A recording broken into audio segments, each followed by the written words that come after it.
Masaya şeş aliya partiyen muhalefeta Türkiye peşnumaya destura bengehin ku ev nehmehin li ser kar dikin eşkere kir. Serokên her şeş partiyan di çalakiya bidruşmeya niha vextê demokrasiyê de amade bûn. Nûnerên Komisyona Destura Bingehîniya Masaya Şeş Alî derbarê pêşnûmeya ku 84 maddeyan diguherîne agahî dan.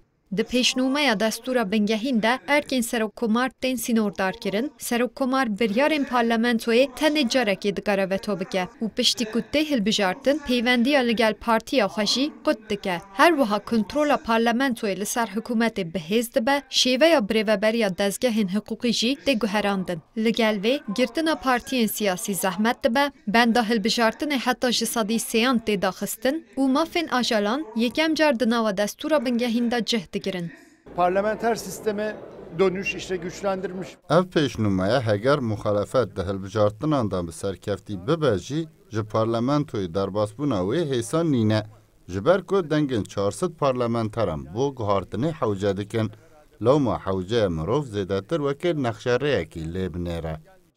Di heman demê de destilat jî li ser pêşnûmeyek makezagonê kar dike û biryara di demek nêz de pêşnûmeya xwe eşkere bike. Çaverêtêkirin pêşnûmeya destilatê guhertina du xalan pêşniyaz bike. Xala yekem li ser azadiya girêdana serpoşê ya din jî derbarê kifşkirina sînorên malbatê de ye. Guhertina van du xalan di pêşnûmeya muhalefetê de cih negirtin.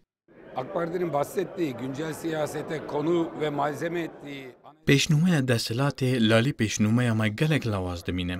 Di navbera her du pêşnûmeyan de cudahiyek mezin ya hişmendiyan heye. Pêşnûmeya Masaya Şeş Alî bi hişmendiyeke ku mînakên baş ji cîhanê de nirxîne û li pêşiya wan dikeve hatiye amadekirin. Di pêşnûmeya muhalefetê de maddeyên ku ji aliyê pirsa Kurd ve girîng tên dîtin nehatine guherandin. Maddeyên ku dibêjin zimanê resmî yê Tirkiye û hevalatiyên Tirkiye hemû Tirkin her weke xwe mayne. Piştî ragihandina pêşnûmeya Destura Bingehîn niha çaverêtêkirin ku Masaya Şeş Alî di nav demek Kurd de namzetê serokkomariyê kifş bike.